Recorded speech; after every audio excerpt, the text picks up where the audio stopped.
આપણે અમુક સમયગાળો કોર્ટ દ્વારા એવું ડિસાઇડ કરીએ કે જો 12 કલાકમાં 5 સેકન્ડ 12 કલાકમાં 10 સેકન્ડ આપણે કરી શકીએ, જેથી કરીને ટાઈમ ટુ ટાઈમ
ઓડિયા માધ્યમ ઓડિયા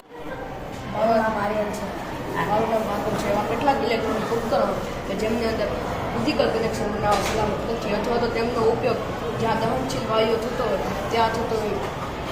કેટલાક સાધનો એવા પણ હોય છે જેમનો અંડર વોટર ઉપયોગમાં લેવાની જરૂર પડતી હોય, તો તેવા સાધનો માટે આવી પદ્ધતિ કામ લાગે છે. અમારા પ્રોજેક્ટનો મુખ્ય હેતુ એવો છે કે એવા ઇલેક્ટ્રિક ઉપકરણો જેમને એરપ્રૂફ કે વોટરપ્રૂફ બનાવવા જરૂરી છે, તે માટે ચાર્જિંગ સિસ્ટમ વિકસિત કરો. અમારા પ્રોજેક્ટના મુખ્ય સાધનો voltage regulator, capacitor, LED, diode અને ટ્રાન્ઝિસ્ટર. આ અમારા પ્રોજેક્ટની રચના એ મુજબ છે કે સૌપ્રથમ પીસીબી ઉપર વોલ્ટેજ રેગ્યુલેટર તથા પાવર ઇન્ડિકેટર માટે એલઈડી કનેક્ટ કરો. અહીં તમને ઇનપુટને પાવર સપ્લાય ઇનપુટ સાથે કનેક્ટ કરી શકાય, પાવર સપ્લાય કનેક્ટ કરી શકાય તે માટેની વ્યવસ્થા કરો. ત્યારબાદ આઉટપુટમાં પ્રાપ્ત થતા રેગ્યુલેટર 5 વોલ્ટની કોપરની કોઇલને સેન્ટર છેડા સાથે કનેક્ટ કરો. અંતિમ બચેલો 2 છેડા પૈકી એક છેડાને રજિસ્ટર અને વોલ્યુમ કંટ્રોલની મદદથી ટ્રાન્ઝિસ્ટરના ફીડબેક એટલે કે બેઝ છેડા સાથે કનેક્ટ કરો. અંતિમ બચેલો ત્રીજો છેડો ટ્રાન્ઝિસ્ટરના કલેક્ટર સાથે કનેક્ટ કરો. આ અમારા પ્રોજેક્ટનો કાર્ય પદ્ધતિ. આ રચનાને પાવર સપ્લાય સ્ટાર્ટ કરતાં તેનું સેલ્ફ ઓસિલેશન નેટવર્ક ઓન થઈ જશે, જેની વચ્ચેથી મેગ્નેટિક ફિલ્ડ પસાર થશે અને પહેલેથી બનાવેલી કોઇલ જેવી બીજી કોઇલને બનાવવા તેમાં કેપેસિટર અને એલઈડી કનેક્ટ કરવાની અને તેને આપણે કોઈપણ ફિઝિકલ કનેક્શન વગર તેને તેની ઉપર લાવતા તે પાવર ટ્રાન્સફર કરી શકે છે. અને અમે નાનો એવો નમૂનો તૈયાર કર્યો છે, જેની નીચે અમે રિસીવિંગ કોઇલ લગાવી છે અને આ મેઇન કોઇલ છે. તેની ઉપર આપણે જમીનની અંદર અત્યારે વિદેશમાં કામ કરીએ છીએ. આ નીચે જમીનની નીચે હોય છે ને, આને આપણી કારને ઉપર પાણી દેતા તો ઓટોમેટિક ચાર્જ થવા માંડે છે. પ્રથમ કોઇલની અંદર જે મેગ્નેટિક ફિલ્ડ બની રહ્યું છે, આ બીજી કોઇલની અંદર કોઈપણ પ્રકારના ફિઝિકલ કનેક્શન વગર પાવર ટ્રાન્સફર કરશે અને તે અંદર જઈ અને ઇલેક્ટ્રોમેગ્નેટિક ફિલ્ડની સ્ટ્રેન્થ મુજબ એનર્જી જનરેટ કરશે, જેના પરિણામે કનેક્ટ કરેલી એલઈડી ઓન થઈ જશે. અહીં કોઈપણ પ્રકારનું ડાયરેક્ટ કનેક્શન ન કર્યું હોવાથી પાવર સરળતાથી ટ્રાન્સફર કરી શકાશે. તેથી આને વાયરલેસ પાવર મેથડ તરીકે પણ ઓળખવામાં આવે છે. અમારા આ પ્રોજેક્ટમાં હાઈ ફ્રિક્વન્સી ઓસિલેશન હોવાથી પાવર સરળતાથી ટ્રાન્સફર થઈ શકે છે. પાવર ટ્રાન્સફર કરવાની આ પદ્ધતિને વાયરલેસ પાવર ટ્રાન્સફર અથવા તો ટેસ્લા કોઇલ તરીકે ઓળખવામાં આવે છે. અમારા આ પ્રોજેક્ટનો મુખ્ય ઉપયોગ એ છે કે જેમ મેં તમને કહ્યું એમ કેટલાક ઇલેક્ટ્રોનિક ઉપકરણો એવા છે કે જેમની અંદર ફિઝિકલ કનેક્શન બનાવવા સલામત નથી, તેમના માટે આ પદ્ધતિ કામ લાગે છે. અને ઇલેક્ટ્રિસિટીનું ડાયરેક્ટ કનેક્શન આમાં ન હોવાથી કોઈપણ પ્રકારનું લિક્વિડ કનેક્શન આમાં કનેક્ટ થઈ શકશે નહીં, જેના કારણે સ્પાર્ક પડવાનો અથવા તો શોક લાગવાની શક્યતા ઓછી રહેશે.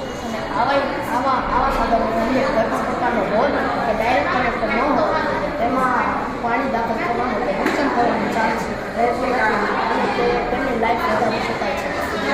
હમણાં અમારા પ્રોજેક્ટમાં હરિત ઉર્જા એટલા માટે કહે છે કે ઇલેક્ટ્રોમેગ્નેટિક ઉર્જા એ હરિત ઉર્જા છે. આ પ્રકારની ઉર્જા પાવર ટ્રાન્સફર કરવામાં સરળતાથી પાવર ટ્રાન્સફર કરી શકે છે અને પર્યાવરણને કે જે કામ કરનાર છે તેમને કોઈ પણ જાતનું નુકસાન થતું નથી. અને આપણો દેશ જ્યારે આગળ વધી રહ્યો છે તે રીતે તેને આપણે સાચવવા માટે એક વેક્યુમ દવાઓ પણ જેમને આપણે સાચવવા માટે વેક્યુમ હાઈ ફ્રિકવન્સી વેક્યુમની જરૂર પડે છે એમને સાચવવા માટે. અને જે મશીન તે કામ કરે છે એ મશીનને આપણે ઇલેક્ટ્રિસિટી દેવા માટે ડાયરેક્ટ કનેક્શન આપી શકતા નથી. એ માટે અમારો પ્રોજેક્ટ લાગુ પડે છે.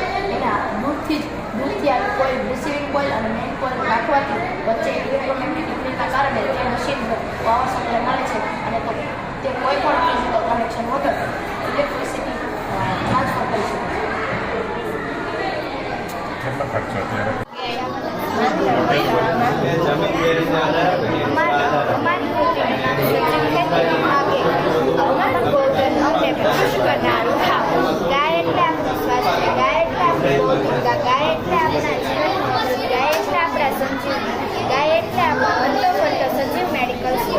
સાધન ખેતીના કૃષિ રસાયણો, જમીન, પાણી તથા ખાદ્ય પદાર્થમાં રહી જતા અવશેષો માનવની તંદુરસ્તી અને પર્યાવરણના હિતાર્થે મોટા પડકારો ઊભા થયા છે. આ બધા કારણે આવતીને હાલ વૈશ્વિક સ્તરે સજીવ ખેતીની મોટી આવશ્યકતા છે.